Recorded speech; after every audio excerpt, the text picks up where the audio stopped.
దేవుని నామస్తోత్రములండి. ఈనాటి అంశము ఆరోహణమైపోయే కాలము. పరమగీతం 4వ అధ్యాయం 6వ వచనం. ఎండ చల్లారి నీడలు జరిగిపోవు వరకు సాంబ్రాణి గోపరస పర్వతములకు వెళ్ళుదును. అనగా నా శ్రమల దినములలో దేవుడు నెమ్మదిని శాంతిని ఇచ్చినందుకు గోపరస సాంబ్రాణి అనగా ఆరాధన ప్రార్థనలతో సియోను పర్వతం అనే పరలోకమునకు చేరుదును. 2 రాజుల గ్రంథము 2వ అధ్యాయం 1వ వచనం ప్రకారం యెహోవా సుడిగాలి చేత ఏలియాను ఆకాశమునకు ఆరోహణము చేయింపబోవు కాలం. 2 రాజుల గ్రంథం 2వ అధ్యాయం 11వ వచనంలో ఏలియాయు ఎలీషాయు ఇంకను వెళ్ళుచు మాటలాడుచుండగా ఇదిగో అగ్నిపర్వతమును అగ్ని గుర్రమును కనబడి వీరిద్దరిని వేరు చేసినప్పుడు ఏలియా సుడిగాలి చేత ఆకాశమునకు కొనిపోబడిన కాలము. ఎన్నో కాలముల గురించి బైబిల్ గ్రంథం మాట్లాడుతున్నది. గలతీ పత్రిక 4వ అధ్యాయం 24 ప్రకారం ఉపమాన అలంకారముగా చెప్పబడినవి. క్రీస్తు గూర్చి గొర్రెపిల్ల అంటే అది ఒక ఉపమానము. దేవుని వాక్యమును నీటితో గాని తేనెతో పోల్చిన అది ఉపమానము. పరిశుద్ధాత్మ జలములతో పోల్చినప్పుడు అగ్నితో పోల్చినప్పుడు అది ఉపమానము. యేసు ప్రభువును గొర్రెపిల్ల అని చెప్పిన కొదమసింహము అని చెప్పిన అది ఒక ఉపమానం. బైబిల్ గ్రంథమంతా కూడా ఉపమాన అలంకారముగా చెప్పబడినవి. ఉదాహరణకు నేను పెందల కడనే నీతో మాట్లాడతాను అని పదే పదే ప్రవక్తల గ్రంథంలో యెషయా ఇర్మియా పుస్తకములలో మాట్లాడతారు. అనగా తెల్లవారుజామున ఉదయమున మాట్లాడతానని అర్థం. నీ జీవిత ప్రారంభంలోని పరిస్థితులు చేజారక ముందే అంతా సజావుగా ఉన్నప్పుడు చాలా ఆరంభ దినములలోనే నిన్ను సరైన మార్గంలో నడిపిస్తానని అర్థం. పరమగీత గ్రంథంలో మాట్లాడుతూ ఎండాకాలంలో మధ్యాహ్నంన నీ మందను ఏ చోటికి తీసుకుని వెళతావు నాకు చెప్పుము. అనగా లోకము మీదకి రాబోవు ఆ భయంకరమైన ఉగ్రత, శ్రమ, ఎండ బాగా ప్రచండముగా మండుతున్నప్పుడు ఎవరైనా నీడను కోరుకుంటారు కదా.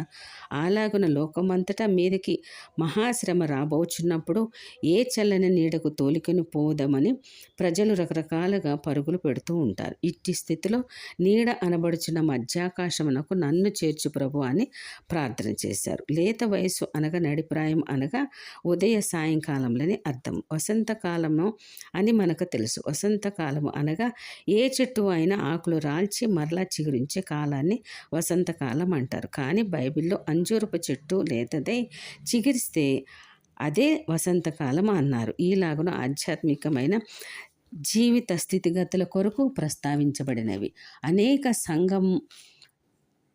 సందేశములను ఇముడ్చుకొని మాట్లాడింది గ్రంథము. ఈ దినమున మన వచ్చిన సందేశము ఆరోహణమయ్యే పోయే కాలం. ఈ ప్రపంచం ఎదుర్కొనబోచున్న ఒక అద్భుతమైన కాలం, పరిశుద్ధులు ఆరోహణమైన కాలము ఇదే. ఎల్ల ప్రజలారా, ఎన్నో కాలములు వచ్చాయి పోయాయి. మంచి రోజులు క్షేమదినములు ప్రత్యేకంగా ఉండవు. కీడు చూడక మేలు చూస్తూ బ్రతికే కాలములు ఉండవు. అన్నీ వచ్చాయి, అన్నీ పోయాయి. అతి సమీపంలో రాబో కాలం ఒకటి ఉంది. అదే ఆరోహణమైపోయే కాలము. ఈ కాలంలో క్రైస్తవులముగా విశ్వాసులముగా ఎలా జీవించాలి, ఏమి మంచి కార్యములు చేస్తే ఈ ఆరోహణ కాలంలో ఉండగలము అని పరిశుద్ధాత్మ దేవుడు మనలను ఈ యొక్క ఆరోహణ కాలంనకు సమకూరుస్తున్నాడు. రోమాపత్రిక 13వ అధ్యాయం 11వ వచనంలో మీరు కాలమును ఎరిగి నిద్ర మేలుకొని వేళ అయినదని తెలుసుకొని ఈలాగు చేయుడి. ఇప్పుడు రక్షణ మనకు మరీ సమీపముగా ఉన్నది. క్రైస్తవుల కాలము గుర్తుపట్టాలి, సమయములను గుర్తించాలి. జరుగుచున్న పరిణామాలను గుర్తుపట్టకుండా, కాలములను గుర్తుపట్టకుండా ఆరోహణ కాలము ఎలాగూ గుర్తుపట్టి సిద్ధపడగలము? క్రైస్తవ భక్తులను ఉద్దేశించి యేసుప్రభు మబ్బు వేస్తే వర్షం వస్తుందని, గాలి వీచేటప్పుడు మబ్బులు తేలిపోతాయని గుర్తిస్తారు కదా అని హెచ్చరించాడు. మరి యేసు రాకడ అతి సమీపముగా ఉందని ఎందుకు గుర్తుపట్టడం లేదు?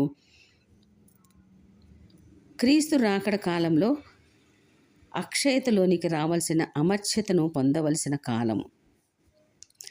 నిమిషములో రెప్పపాటున విమోచన పొందవలసిన కాలము. దేవుని పరిశుద్ధాత్మ ముద్రలో నుండి విమోచింపబడవలసిన కాలం. ఇలాంటి కాలమున పెండ్లి కుమార్తె అనే కొనిపోబడిన సంఘమునకు మరొక వ్యాపకము ఉండదు, మరొక ఆలోచన ఉండదు. కీర్తనల గ్రంథం 19వ అధ్యాయం 5వ వచనంలో ఆయన వచ్చుచున్నాడు. మత్తయి సువార్త 24:33లో ఆయన సమీపమున ద్వారం దగ్గరనే ఉన్నాడు, సమాధిలో లేడు, ఇదిగో త్వరలో వచ్చుచున్నాడు అని చెప్పాను. వచ్చుచున్నవాడు ఆలస్యం చేయక వచ్చునని చెప్పాడు. ఒకరినొకరు తెలియకుండానే ఒకరినొకరు కొనిపోబడతారు. హృదయశుద్ధి ఉంటేనే దేవుని చూడగలమని, పరిశుద్ధ జీవితం జీవించగలమని, క్రీస్తు సారూప్యంలోనికి మారకపోతే దేవుని రాజ్యము చేరలేమని నేర్పించారు. కృపాకాలంలో ఉన్నాము. దేవుడు క్షమిస్తాడని సమర్థించుకుంటూ ఉన్నామా? కృప లేనిదే ఎప్పుడు ఆదాము హవ్వలు పాపం చేసి చెట్ల చాటన ఉండినప్పుడు వస్త్రములు ఇచ్చిందే కృప కదా. యేసు జన్మించిన మాట నిజము, యేసు చనిపోయిన మాట నిజము, యేసు సమాధి నుండి లేచిన మాట నిజము, ఆరోహణమై వెళ్ళింది నిజము, మరలా రావడము నిజము, మధ్యాకాశంలోనికి కొనిపోబడే సంఘమును పరలోకమునకు తీసుకువెళ్ళుట నిజము. ఇవన్నీ నిజమే, కానీ ఇవన్నీ జరిగిపోయినవి. ఇంకా జరగవలసినది ఒక్కటి ఉంది, అది ఆరోహణమైపోయే కాలం. ఈ ఆరోహణమయ్యే కాలంలో ప్రవక్తలతోనూ భక్తులతోనూ పితరులతోనూ దేవుడు పెందలకడ వారితో రాబో స్థితిగతులను మాట్లాడి హెచ్చరించి సేదదీర్చినట్లుగా వారికి నేర్పించిన దేవుడు మనతో కూడా మాట్లాడి ఆయన ఉద్దేశంలో రాబో ఉగ్రత నుంచి తప్పించుకొనుటకు ఏ విధంగా సహాయం చేయగలడో, ఈ భూమండలం మీద ఉన్న మన శోధన వేదన బాధలలో నుండి తప్పించి తన వనమందు నీడకు చేర్చి నెమ్మది సంతోషం ఇచ్చిన దేవునికి గోపురసమనే స్తుతులతోనూ సాంబ్రాణి ప్రార్థనలతో దేవుని పర్వతమునకు కొనిపోదుము గాక. ఆమేన్.